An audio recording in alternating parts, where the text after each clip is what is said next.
ಹಿಂದೆ ಅನೇಕ ಭಾಗ್ಯಗಳನ್ನು ಕೊಟ್ಟಿದ್ದೆ. ನಾನು ಮುಖ್ಯಮಂತ್ರಿ ಆದಮೇಲೆ ಅನೇಕ ಭಾಗ್ಯಗಳನ್ನು ಕೊಟ್ಟಿದ್ದೆ. ಆ ಭಾಗ್ಯಗಳ ಜೊತೆಗೆ ಈ ನಿಗಮಗಳಿದ್ದಾವಲ್ಲ,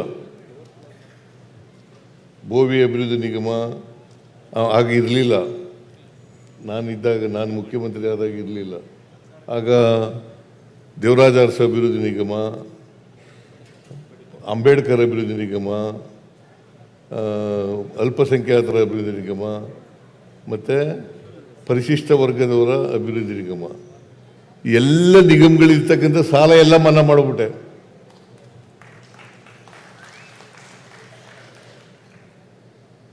ಅದರಲ್ಲಿ ಬೋವಿ ಜನಾಂಗದವರು ಬರ್ತಾರೆ.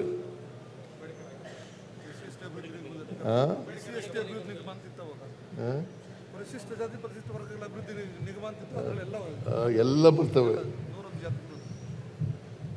ಯಾಕೆ ಮಾಡಿದೆ ಅಂತಂದರೆ ಅವ್ರಿಗೆ ಶಕ್ತಿ ಇಲ್ಲ ಅನ್ನೋ ಕಾರಣಕ್ಕೋಸ್ಕರವಾಗಿ ಸಾಲ ತೀರಿಸಲಿಕ್ಕೆ ಶಕ್ತಿ ಇಲ್ಲ ಅನ್ನೋ ಕಾರಣಕ್ಕೋಸ್ಕರವಾಗಿ ಮಾಡಿದೆ. ಅದರಿಂದ ಈಗಲೂ ಕೂಡ ನೀವು ಇದನ್ನು ಪ್ರಸ್ತಾಪ ಮಾಡಿದಿರಿ, ನಾಗಮೋಹನ್ ದಾಸ್ ವರದಿ ಪ್ರಸ್ತಾಪ ಮಾಡಿದಿರಿ. ಈಗ ನಾಗಮೋಹನ್ ದಾಸ್ ವರದಿ ಮುಂದಕ್ಕೆ ಬಂದ್ಬಿಟ್ಟಿದ್ದೀವಿ. ನಾವು ನಾಗಮೋಹನ್ ದಾಸ್ ವರದಿಯಿಂದ ಮುಂದಕ್ಕೆ ಬಂದ್ಬಿಟ್ಟಿದ್ದೀವಿ. ಮುಂದಕ್ಕೆ ಬಂದು 6-6-5 ಅಂತ ಮಾಡಿದ್ದು. 6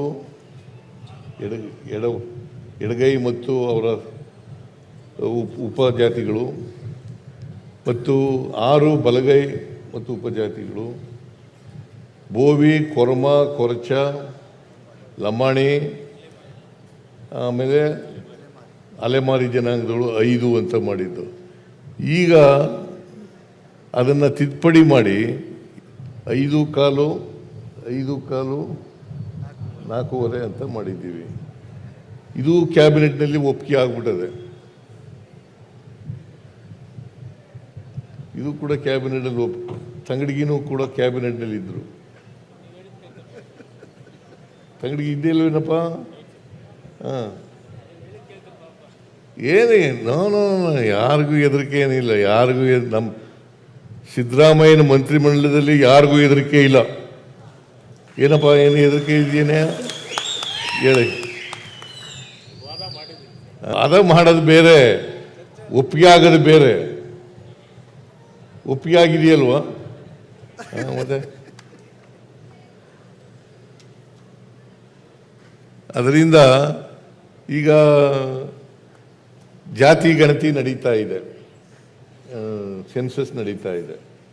ಅದರಲ್ಲಿ ಈ ಮೊದಲನೇ ಸಾರಿಗೆ ಜಾತಿನೂ ಕೂಡ ಸೇರ್ ಮಾಡಿ ಅಂತ ಹೇಳಿದ್ದಾರೆ.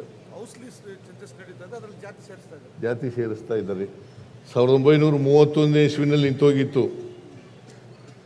ಜಾತಿ ಸಮೀಕ್ಷೆ ಆಗಿದ್ದದು 1931, 32ಅಲ್ರಿ, 31ರಲ್ಲಿ ನಿಂತೋಯ್ತು. ಯಾಕಂದರೆ ಆಮೇಲೆ ವರ್ಲ್ಡ್ ಬ್ಯಾಂಕ್ 41ರಲ್ಲಿ ಜಾತಿ ಸಮೀಕ್ಷೆ ಆಗಬೇಕಾಗಿತ್ತು. 41-42ರಲ್ಲಿ ವರ್ಲ್ಡ್ ಬ್ಯಾಂಕ್ ವರ್ಲ್ಡ್ ವಾರ್ ನಡೀತಾ ಇತ್ತು. ಅದರಿಂದ ನಿಲ್ಲಿಸ್ಬಿಟ್ರು. ಅಲ್ಲಿಂದ ಈಚೆಗೆ ಸ್ವತಂತ್ರ ಭಾರತದಲ್ಲೂ ಕೂಡ ಆಗಲಿಲ್ಲ. ಈಗ ಜಾತಿ ಸಮೀಕ್ಷೆ ನಡೀತಾ ಇದೆ. ಜಾತಿ ಸಮೀಕ್ಷೆ ರಿಪೋರ್ಟ್ ಬರಲಿ, ಅದರಲ್ಲಿ ಕೂತ್ಕೊಂಡು ಒಂದು ಸಾರಿ ಚರ್ಚೆ ಮಾಡೋಣ. ಆಮೇಲೆ